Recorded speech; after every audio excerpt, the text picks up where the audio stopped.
जय जय रघुवीर समर्थ. शुकासारिखे पूर्ण वैराग्य जाते, वसिष्ठा परिज्ञान योगेश्वराचे. कवी वाल्मिका सारिखा मान्य ऐसा, नमस्कार माझा सद्गुरु रामदासा. श्रीराम मला वाटते अंतरी त्वा वसावे, तुझ्या दासबोधासी त्वा बोध व्हावे. अपत्यापरी पाववी प्रेम ग्रासा, महाराज या सद्गुरु रामदासा. जय जय रघुवीर समर्थ. श्रीकृष्ण गोविंद हरे मुरारे, हे नाथ नारायण वासुदेव. प्रद्युम्न दामोदर विश्वनाथ, मुकुंद विष्णोर्भगवन् नमस्ते. सच्चिदानन्दरूपाय विश्वोत्पत्त्यादिहेतवे, तापत्रय विनाशाय श्रीकृष्णाय वयं नमः.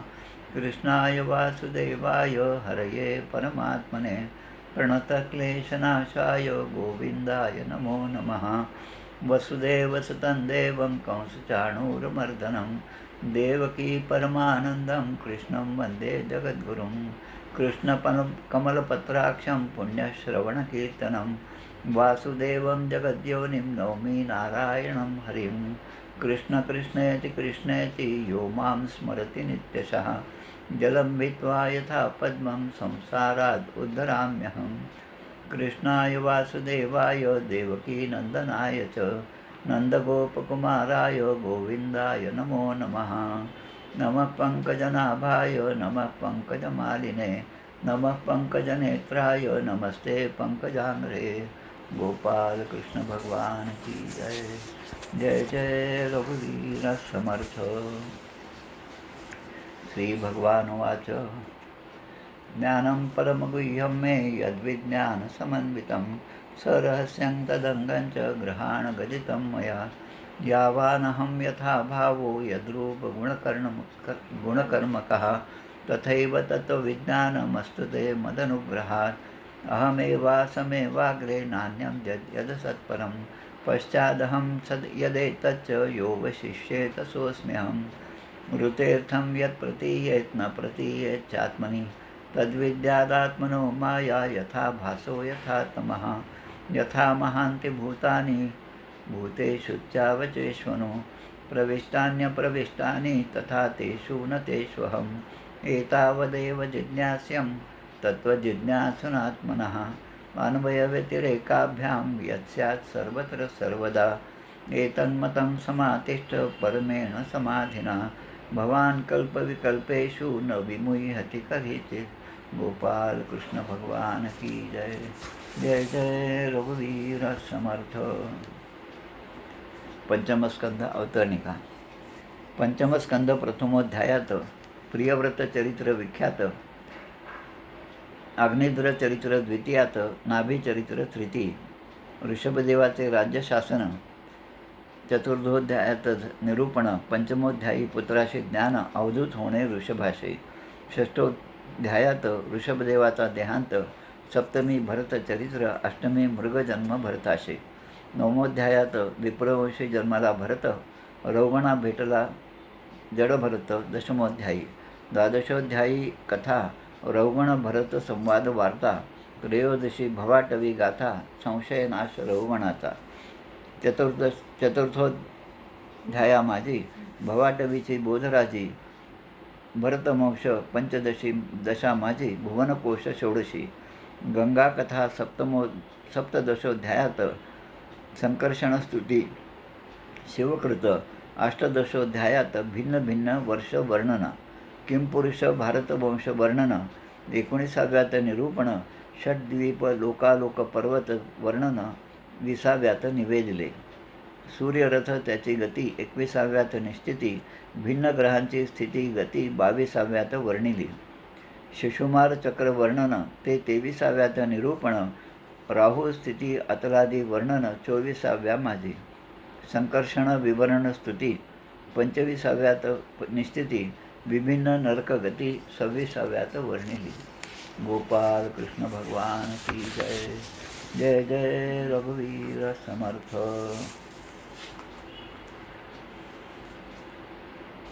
सध्या नवरात्राचे 9 दिवस सुरू आहेत.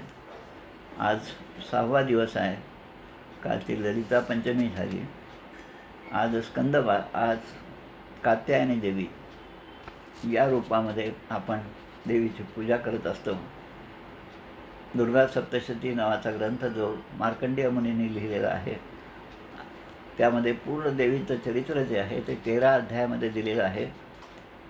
आणि त्यामधला विशेष जे आहे आपल्या सर्वांना माहीत असेल कदाचित, की ब्रह्मा, विष्णू आणि महेश या तिन्ही देवतांनी आपलं तेज एकत्र केलं आणि त्या तेजाच्या एकत्रीकरणामधून शक्तिसंपन्न अशा महादुर्गा देवीचा प्रादुर्भाव झाला, प्रागट्य झालं. आणि अनेक प्रकारच्या दैत्यांचा वध करणं या हेतूने हा जन्म झालेला आहे. प्रथमं शैलपुत्रीच, द्वितीयं ब्रह्मचारिणी, तृतीयं चंद्रघंटेती, कुष्मांडेती चतुर्थकं, पंचमं स्कंदमातेती, षष्ठं कात्यायनीच, सप्तमं कालरात्रीती, महागौरीती च अष्टमं, नवमं सिद्धिदात्रीच, नवदुर्गाः प्रकीर्तिताः, उक्तानि एतानि नामानि ब्रह्मण्यैव महात्मनः.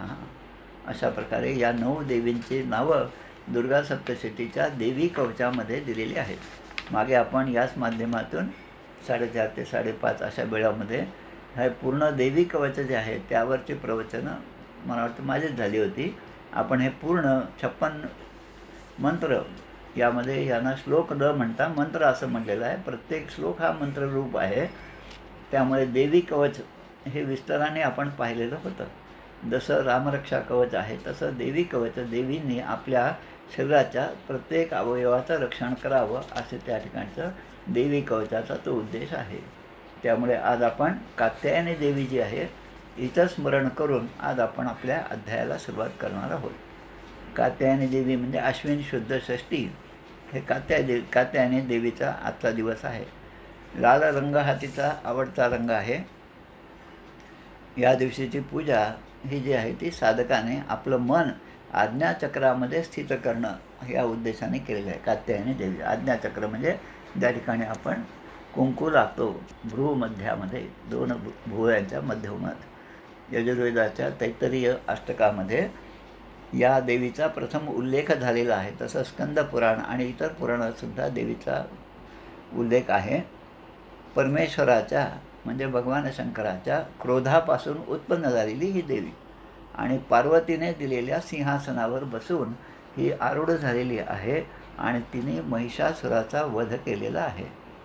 कात्यायनी देवी म्हणजेच देवी पार्वती आहे. दुर्गा देवी किंवा पार्वती हिचं विशेषण म्हणजेच कात्यायनी देवी आहे. या देवी सर्वभूतेषु कात्यायनी रूपेण संस्थिता, नमस्तस्यै नमस्तस्यै नमस्तस्यै नमो नमः हा तिचा मंत्र आहे. ओम ह्रीं नमः हा बीज मंत्र आहे. आणि म्हणून कात्यायनी देवी जे शक्तिपीठ आहे, देवीचे जे 52 शक्तिपीठ आहेत त्यामध्ये देवीचा जो भाग त्या ठिकाणी पडला त्या ठिकाणी ते शक्तिपीठ निर्माण झालं. त्यामधलं सतीचं केस जे आहे, सतीचं आख्यान आपण पाहिलं चतुर्थ स्कंदामध्ये, सतीचे केस ज्या ठिकाणी पडले त्या ठिकाणी ही कात्यायनी देवीचं मंदिर आहे. एवढी एक प्रस्तावना आजच्या दिवसाच्या मानाने. आणि तो मंत्र जो कात्यायनी देवीचा आहे, चंद्रहासोज्ज्वलकरा शार्दूल वरवाहना कात्यायनी शुभम दद्यात देवीं दानवघातिनी. देवीं दानवघातिनी, दानवांचा घात करणारी ही देवी कात्यायनीं शुभम दद्यात. कात्यायनी देवीला प्रार्थना आपण करतो साधक म्हणून की आम्हाला शुभम म्हणजे आमचं कल्याण होवो. आणि तू कशी आहेस? चंद्रहासोज्ज्वला करा, की ते देवीचं पूर्ण 4 जे 8 हात आहेत देवीचे, त्यामधले आयुधसुद्धा दिलेले आहेत. आणि ती शार्दूल वरवाहना, शार्दूल म्हणजे सिंह, सिंहासनावर आरूढ होऊन ती आलेली आहे. तिच्या हातातली शस्त्र जे आहेत त्याचंसुद्धा वर्णन आहे. दुर्गा सप्तशतीच्या ग्रंथाचा अभ्यास केला तर या सगळ्या गोष्टी आपल्याला अजून स्पष्ट होतात. आणि आत्तापर्यंत आपण केलेली जी देवीची पूजा असते आणि जे दरवर्षी नवरात्रामध्ये आपण करतो ते करतो, पण त्याचा अर्थ जाणत नसल्यामुळे तो आनंद आपल्याला मिळत नाही. त्यामुळे अशा प्रकारच्या आपल्या ग्रंथांचा अभ्यास झाला तर आपल्या पूजेमध्ये माणूस अधिक रत होतो. भगवंताशी एकरूपता साधण्यासाठी या गोष्टींची अत्यंत आवश्यकता आहे. एवढी प्रस्तावना करून आपण या ठिकाणी थांबू आणि आता आपल्या मूळ अध्यायाला सुरुवात करूया. पंचमस्कंधातला 12वा रौगण राजाचा प्रश्न आणि भरताने केलेले समाधान. रौगण राजाची भेट आपण कशी झाली ती पाहिली. पालखीचं निमित्त होतं, एक भोई कमी पडला म्हणून जड भरताना त्या ठिकाणी भोई म्हणून त्यांची नेमणूक झाली, अपॉइंटमेंट झाली. आता राजाच्या ठिकाणी अपॉइंटमेंट झाली, नेमणूक झाली, त्यामुळे राजाला उचित असं कार्य करणं हे अपेक्षित आहे आणि ते प्रजेने केलं पाहिजे ही राजाची अपेक्षा आहे.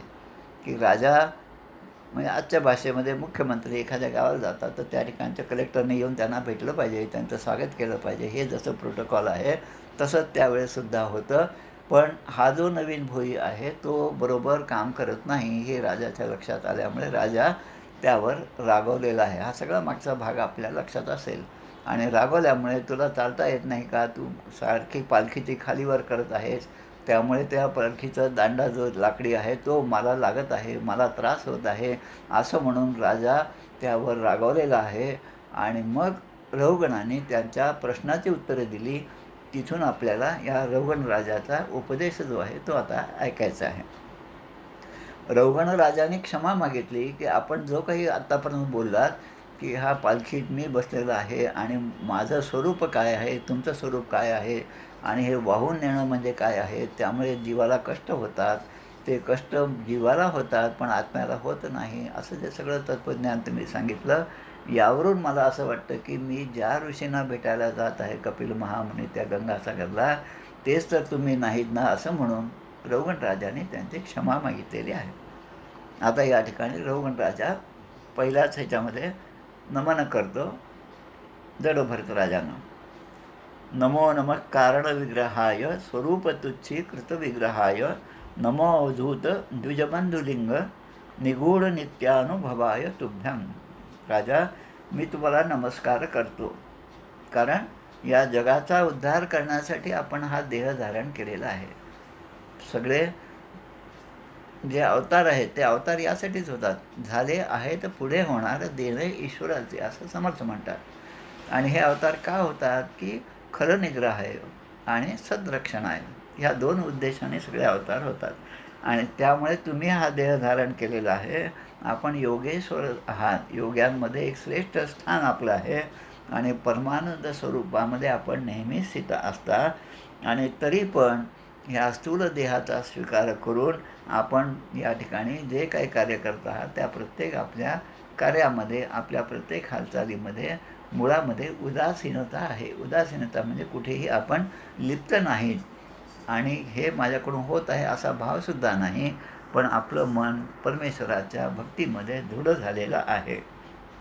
मग अशा नित्य ज्ञानमय अशा तुमच्या स्वरूपाला मी नमस्कार करतो, वारंवार नमस्कार करतो, असं म्हणून हा 12 अध्यायातल्या 16 श्लोकांपैकी पहिला श्लोक या ठिकाणी दिलेला आहे. आता रौगण राजा पुढे म्हणतात की जसं एखाद्याला खूप ताप आलेला आहे, तापाने फणफणलेला आहे, 2-3 दिवस झाले भरपूर ताप आहे आणि त्या रोग्याला औषध मिळावं आणि त्याचा ताप बरा व्हावा आणि तेव्हा त्याला जो आनंद होतो, किंवा एखाद्याला खूप उन्हामध्ये खूप त्रासलेला आहे, उन्हामध्ये जाऊन आलेला आहे आणि उन्हामध्ये त्याला आता थंड पाण्याची गरज आहे आणि त्याला अमृततुल्य पाणी, आता ते पाणीच आहे पण थंड आहे आणि ते अमृततुल्य असं त्याला वाटतं, कारण त्याला पाण्याची आवश्यकता आहे आणि उन्हामुळे तो त्रासून गेलेला आहे. म्हणजे जशी परिस्थिती आहे त्याच्या विरुद्ध आपलं मन शांत करण्यासाठी जर एखादी गोष्ट आपल्याला प्राप्त झाली तर जसा आनंद होतो तसं या ठिकाणी म्हणतात. राजा म्हणतो की ज्याच्या विवेक बुद्धीला देहाभिमान रूपी विषारी सर्पाने दंश केले आहे, निदाग दग्धस्य यथा हिमांबहा. हिमांबहा, हिम आणि अंब, हिम म्हणजे थंड बर्फासारखं, आंब म्हणजे पाणी. तसं त्याला ते पाणी मिळाल्यावर जसं वाटेल तसं ज्याला सर्पाने दंश केला आहे, कुठला विषारी सर्प की देहाभिमानाचा विषारी सर्प, म्हणजे ज्याच्या ठिकाणी देहाभिमान आहे अशा माणसाला त्याची विवेकबुद्धी केव्हाच गेलेली असते. विवेकबुद्धी जागृत नसते. विवेकबुद्धी प्रत्येकालाच दिलेली आहे, पण ती प्रगट होत नाही, तिचा प्रभाव दिसत नाही त्याच्या करण्यामधून, त्याच्या कर्तृत्वामधून, त्याच्या कार्यामधून.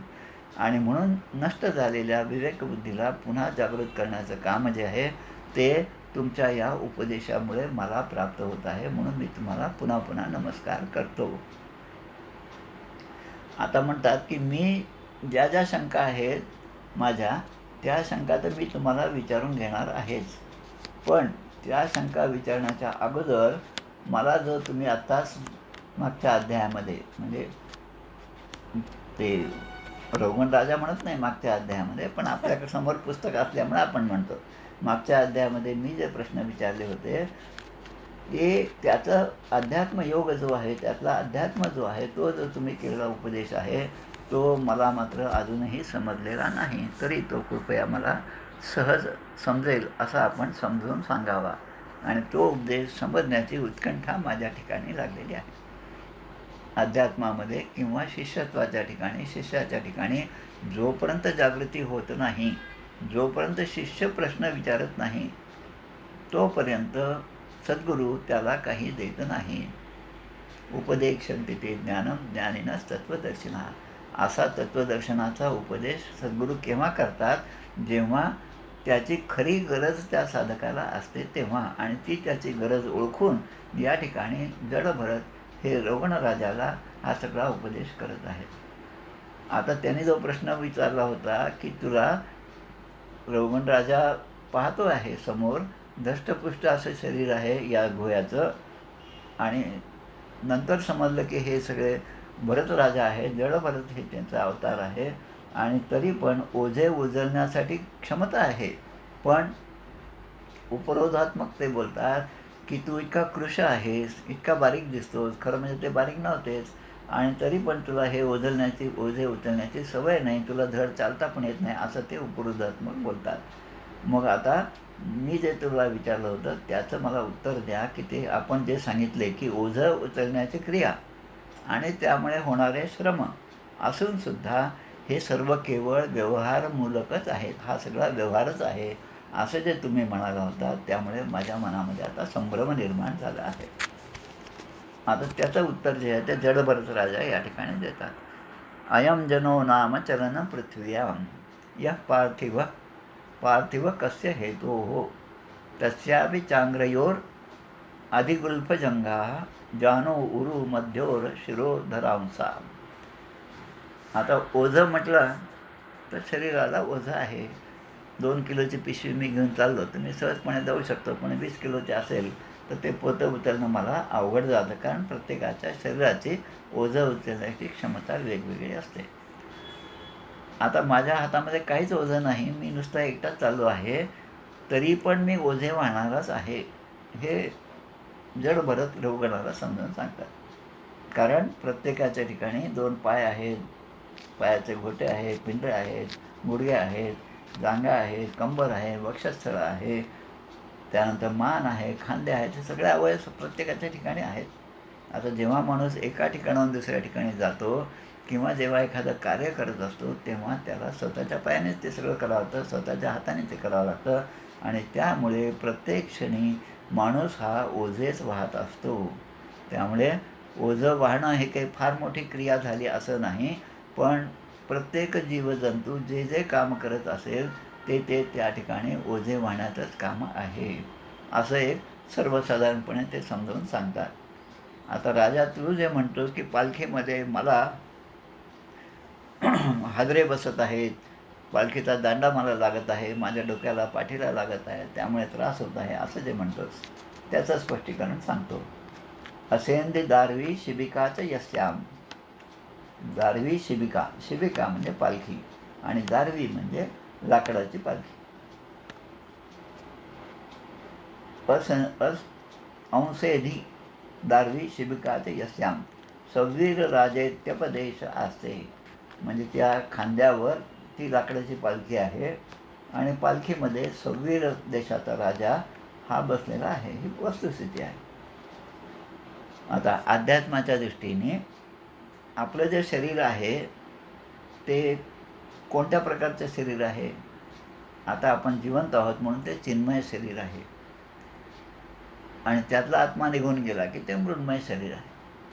आता आत्म्याला वेगळं करून जर पाहिलं तर प्रत्येकाचं शरीर हे मृण्मयच आहे. मृण्मय म्हणजे मातीचं शरीर. त्याच्यामध्ये भगवंताचा अंश असल्यामुळे ते चिन्मय तत्व त्याच्यामुळे असल्यामुळे त्याला आपण भूत जीवभूत सनातन, अहम जीवभूत सनातन, म्हणजे प्रत्येक जीवभूताच्या ठिकाणी आत्मरूपाने मी स्थित आहे असं भगवंत सांगतात.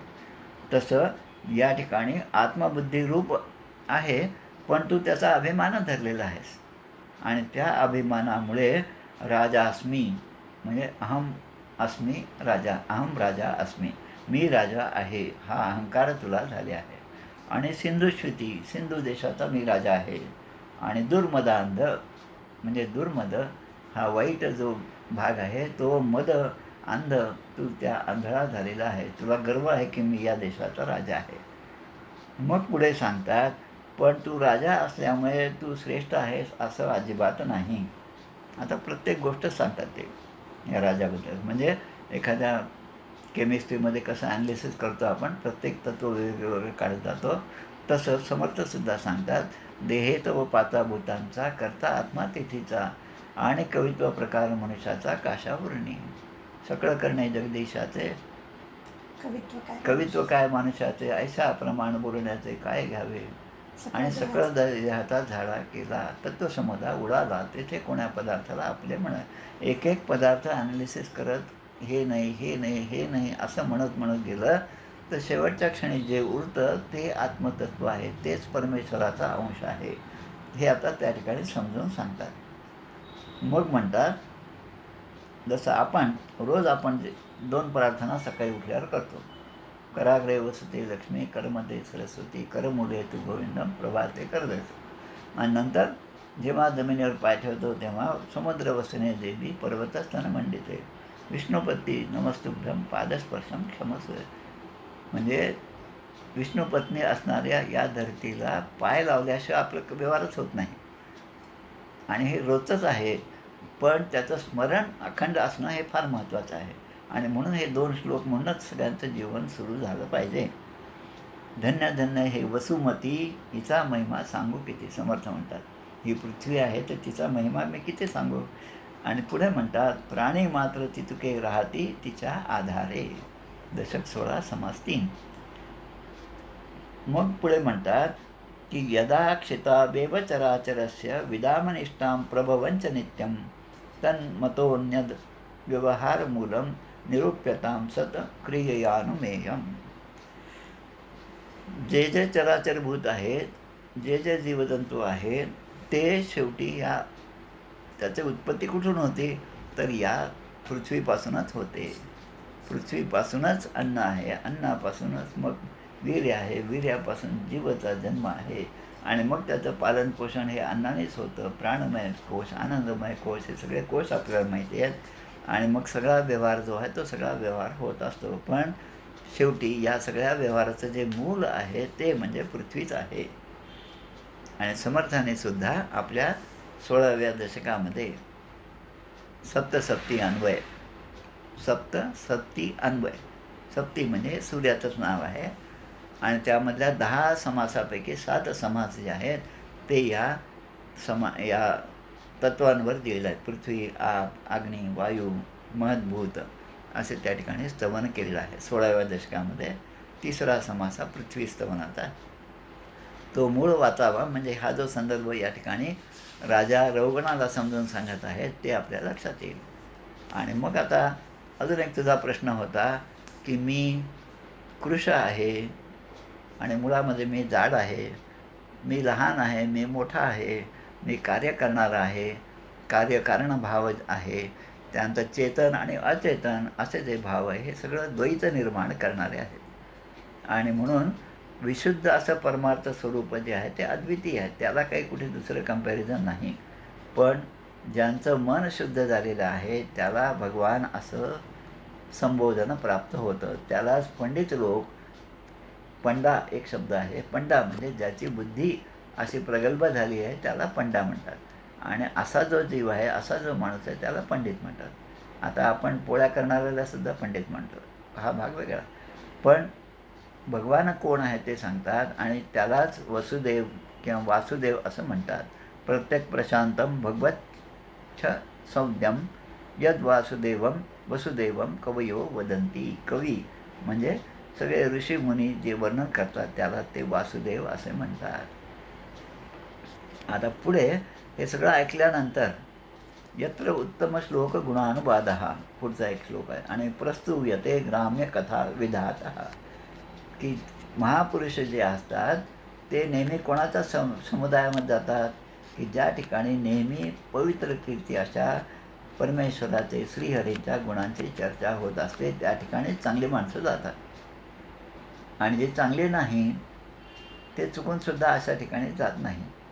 कोणाला कितीही सांगा 4:30 वाजता या, पण 4:30 वाजले की ते काहीतरी कारण सांगतात आणि मग दूर राहतात. आता त्यांचं दूर राहणं हे पूर्वकर्माने आहे. आणि जे सत्कर्माला प्रेरित होतात आणि सत्कर्मामध्ये भाग घेतात हे सुद्धा त्यांच्या पूर्वपुण्याईने होतात. आणि म्हणून जो कर्मयोगाचा सिद्धांत आहे तो एकदा नक्की लक्षात आला की मग मी एवढं सांगितलं पण ते आले नाही, याची अशी किरकिरी जी आहे माणसाची ती हळूहळू कमी होते. ज्याचा उदय झाला आहे, ज्याला आता भविष्य चांगलं घडवायचं आहे, तो चांगल्या गोष्टीकडे आपोआप आकृष्ट होतो. पण वाईट बुद्धीची माणसं चांगल्या गोष्टीकडे आकृष्ट होत नाहीत. आता भरत राजा जे आहेत या ठिकाणी सांगतात, आता स्वतःबद्दल सांगतात. अहम पुरा भरतो नाम राजा, विमुक्त दुष्ट श्रुत संग बंधा, आराधनम भगवत इह मानो, मृगो अभवम मृगसंगाद दत्तार्थ. संस्कृत जे आहे ना, शिकण्याचा जो आनंद आहे तो आता माझ्या लक्षात यायला लागला की संस्कृत भाषा शिकलीच पाहिजे. इतकी सोपी भाषा आहे खरं म्हणजे.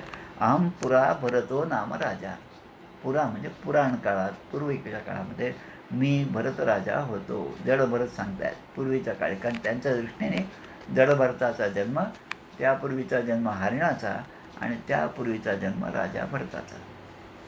आपण पाहिलं हे सगळं आता 5व्या स्कंदामध्ये.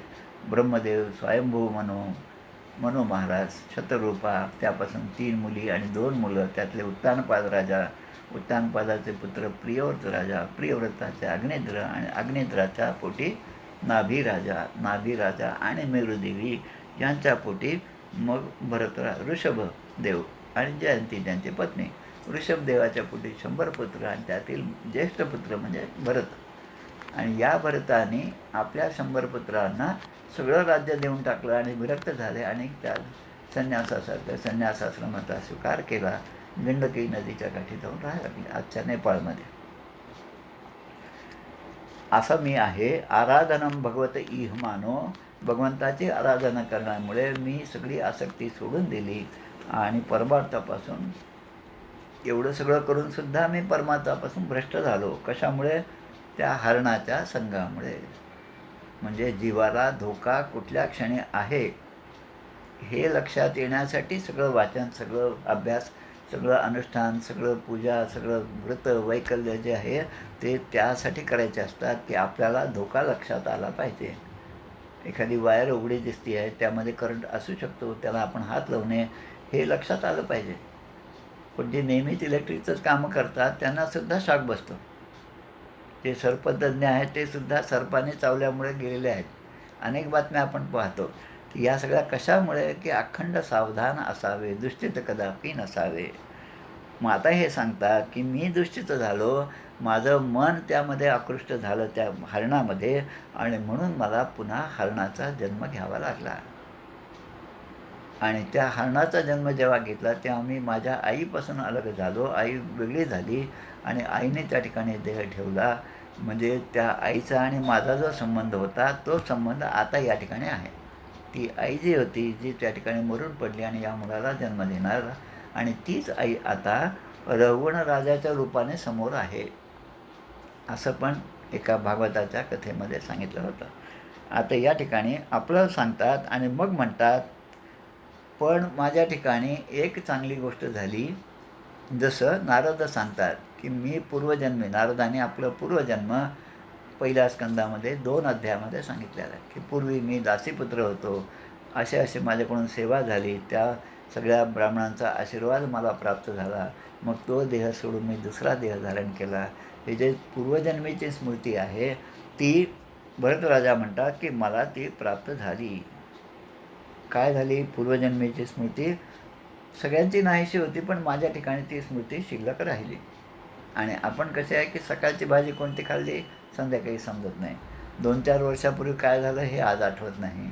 एका दृष्टीने आठवत नाही हे सुद्धा चांगलं आहे आणि आठवलं पाहिजे हे सुद्धा चांगलं आहे. आता हे जे दोन्ही परस्पर विरोधी आहेत त्याचे संदर्भ वेगळे असतात, नाही तर आपण तेवढाच जर अर्थ घेतला तर तो बरोबर होत नाही. मग या ठिकाणी भरतराजा सांगतात की जनसंपर्काला भिवून मी अनासक्त असं राहिलो आणि गुप्त रूपाने राहिलो आणि विहार करत होतो, आणि हा माझा जडभरताचा जन्म तुझ्यासमोर आहे. तस्मा नरो संग सुसंग जात ज्ञानासिने हैव विकृष्ण विवृक्ण मोह हरिम तदी हा कथनश्रुतीभ्यां लब्धस्मृती यात्यपी पारमध्वम. म्हणजे आता पारमध्वम म्हणजे या संसार सागराला पार करून जाण्यासाठी काय महत्त्वाचं आहे ते श्रीहरीच्या लीलाचे कथन आणि श्रवण. पुन्हा हरदासाची कथा मूळ पदावर, आणि ते माणसाकडून घडलं पाहिजे. पण विरक्त पुरुषाच्या सत्संगाने प्राप्त झालेल्या जे ज्ञान आहे त्या ज्ञानाच्या खड्गाने, त्या ज्ञानाच्या शस्त्राने माणसाने आपल्या मोहाची बंधनं तोडली पाहिजेत. समर्थ आपल्याला सांगतात, देहे भान हे ज्ञानशस्त्रे खोडावे, विदेहीपणे भक्तिमार्गेच जावे, विरक्ती बळे निंज सर्वै त्यजावे, परिसंग सोडून सुखे राहावे. आणि दुसरीकडे म्हणतात, देहे बुद्धी हे ज्ञानबोधे त्यजावी, विवेके तये वस्तूची भेटी घ्यावी, तदाकार हे वृत्ती नाही स्वभावे, म्हणून सदा तेची शोधित जावे. मग विरक्त पुरुषाचा संग जर प्राप्त झाला तर आपण तिथे गेलं पाहिजे हे जीवाच्या लक्षात आलं पाहिजे, तेवढी विवेकबुद्धी त्याच्याकडे असली पाहिजे. आणि मग त्या ज्ञानरूपी खड्गाने, त्या ज्ञानरूपी शस्त्राने आत्तापर्यंत जे अज्ञान होतं त्याचा मी नाश केला पाहिजे, मोहबंधन तोडले पाहिजे. आणि मग संसार हा जो सागर आहे तो सागर पार करून जाण्यासाठी भगवंतांना प्राप्त करून घेऊ शकतो आपण. तुझ्या कृपेने आम्ही तरू हा भवसागर आहे ना आपल्या प्रल्हाद महाराज, तुझ्या कृपेने भवसागरा हा आम्ही तरू हो रघुपती, अज्ञानाने जन हे म्हणती की हा पुरुष आहे, म्हणजे अवजानंती माम मूढा मानुषीम तनु आश्रिता मम भावम अजानंतो. जे मूढ आहेत ते मला जाणत नाही, अवजानंती माम मूढा, मूढ आहेत म्हणून ते मला जाणत नाहीत, पण आपली भेट झाल्यामुळे मला बरंच काही शिकायला मिळालं असं या ठिकाणी ते सांगतात. आता या ठिकाणी हा 12वा अध्याय पूर्ण होतो. इति श्रीमद्भागवते महापुराणे पारमहंस्यां संहितायां पंचमस्कंदे ब्राह्मण रहुगण संवादे 12ोऽध्यायः. श्रीकृष्णार्पणमस्तु. थोडंसं भजन करूया आणि मग पुढे जाऊया आपण 13व्या अध्यायाकडे. नवरात्र असल्यामुळे देवीचंच भजन करूया आपण. आधी पूर्ण भजन म्हणूया, नंतर मग मी दुसरं रेकॉर्डिंग जे आहे ते दुसरं रेकॉर्डिंग करतो. दुर्गतिनाशिनी दुर्गा जय जय, कालविनाशिनी काली जय जय. दुर्गतिनाशिनी दुर्गा जय जय, कालविनाशिनी काली जय जय. उमा रमा ब्रह्माणी जय जय, उमा रमा ब्रह्माणी जय जय. राधा सीता रुक्मिणी जय जय. दुर्गतिनाशिनी दुर्गा जय जय, कालविनाशिनी काली जय जय. सांब सदाशिव सांब सदाशिव, सांब सदाशिव जय जय शंकर. हर हर शंकर दुःख कर सुख कर, हर हर शंकर दुःख हर सुख कर. अगतम हर हर हर हर शंकर, दुर्गतिनाशिनी दुर्गा जय जय, काल विनाशिनी काली जय जय. हरे राम राम राम हरे हरे, हरे कृष्ण कृष्ण कृष्ण हरे हरे. गोपाल कृष्ण भगवान की जय.